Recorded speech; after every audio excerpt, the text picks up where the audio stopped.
जो कौम अपने इमाम की तनख्वाह देने के लिए पैसा न रहे, उस कौम से क्या उम्मीद कीजिएगा। इन उलमा बेचारे 8,000, 6,000, 7,000 में 24 घंटा खटाने वाले मुसलमान, अफसोस नहीं लगता? अब आप ही फैसला कीजिए, आप लोग किसके साथ है। मुसलमानों याद रखना, इन आलिम उलमा, हम तो पूरे हिंदुस्तान में तकरीर करने दौरान कहते हैं कि जितने स्टेज पे बैठे रहेंगे इमाम उलमा, उनको भी नजराना देना होगा, याद रखिएगा। ऐसा नहीं कि रात भर ये बैठ के चले जाएंगे, गाड़ी कहीं खड़ा करेंगे, खाना कहीं खाएंगे। अब बेचारे इमाम चले जाते हैं, कमेटी वाले 500 तक नहीं देते, इनको देना होगा, जरूरी है भैया। एक इमाम की तनख्वाह कितनी होती है कि इमाम सोचना पड़ता अपने बेटे को पढ़ाने के लिए। 7-8 हजार रुपये तनख्वाह, 24 घंटा ड्यूटी। याद रखना मुसलमानों, अंग्रेज भारत में इतना नहीं सताया होगा जितना अभी के मुसलमान अपने मस्जिद के इमाम को सता रहा है। अंग्रेज तो फंसे देता था, आप लोग तड़पा तड़पा के मार दीजिए।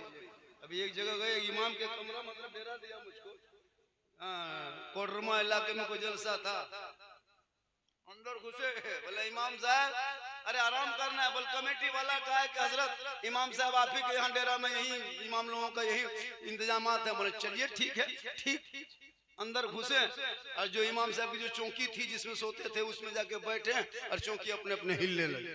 हम दौड़ के निकल गए, जलजला आ गया। झारखंडी बाबा जलजला नहीं आया है, ये चौकी जितनी कील काटी है ना सब खोल के फेंकेगी है।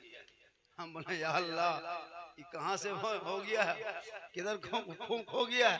उसके बाद हम बोले इमाम साहब थोड़ा सा पंखा चालू कीजिए, सोना है। इमाम साहब उठे, पंखा चालू किया। अब पंखा काहे घूमेगा, क्यों घूमेगा, खाली मैंने क्या हो गया। बोल रुकिए हजरत, फिर झाड़ू खोजा, फिर झाड़ू ले मारा, तब पंखा घूमा। हम बोले कमेटी वाला कहाँ जाता है, देखता है कि नहीं। बोले हजरत सदर साहब है वो ठेकेदार है, और कमेटी वो जो सेक्रेटरी वो मताल है, मस्जिद तो आता ही नहीं, तो देखेगा क्या। हम बोले या अल्लाह रहम फरमा, हमको बोले सोने दीजिए। बस ठीक, हम सोए।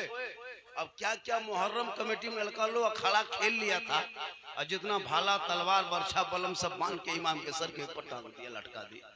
हम बोले हजरत इमाम साहब अगर रात में चूहा या मूसा रस्सी काट दिया तो क्या होगा। बोले हजरत सुबह तक हम भी शहीद हो जाएंगे। उनके बाद सुनिए, उसके बाद हम जब करवट घूम के लेट गए ना, तो जनाजा चारपाई जो खटिया है ना वो भी इमाम के कमरा में लटका हुआ। हम बोले हजरत अब नहीं बचिएगा, ये खटिया देख देख सुतीगा तो रात भर तो मुर्दे सूझेगा, सोइएगा। ये कौम की हालत है। याद रखना, इन उलमा आलिम अगर यही मेहनत किए, आज आपके बच्चे जो चल रहे हैं, याद रखो ये बच्चा आपके बच्चों को ये आलिम उलमा पढ़ाए तो आज का आपका बच्चा रात में सोता है, वही बच्चा कहता है मैं सो जाऊं या मुस्तफा कहते कहते खुले आंख सल्ले अला। आजकल तो नौजवान ये लड़का लोग देख रहे हो ना, कितना सीधा लग रहा है। देखो ना, ये लोग को मोबाइल देखिए, फ्री फायर पबजी, हर गली कुचन 4 यहाँ 3 यहाँ 5 यहाँ। मतलब हजरत इस्लाम खतरे में है। हम बोले इस्लाम नहीं, तुम्हारा बेटा खतरा है। इस्लाम खतरे में कैसे रहेगा। जब माहौल है इलाके में, इन कौम को देखो शादी ब्याह के मौके पे 15,000 का डीजे बजा देगा, लेकिन इमाम को निकाह खाने के लिए 2500 देने के लिए पूरा कमेटी बैठेगा, बुखार लग जाएगा। 10,000 का पड़ाका फोड़ देगा, 35-32 गाड़ी स्कॉर्पियो दरवाजे पे बेटी बाप के लगा देगा, 2.5 लाख तिलक मांग करके है ना पड़ाका फोड़ते हुए आएगा। याद रखना मुसलमानों, अगर पड़ाका फोड़ना डीजे बजाना इस्लाम मजहब में धर्म में जायज होता तो सबसे ज्यादा पड़ाका मौलाना लोग फोड़ता। जब हम लोग सब काम करते हैं पड़ाका क्या फोड़ते। जनाजा पढ़े जायज होता, अगर जायज होता तो हम ही लोग फोड़ते।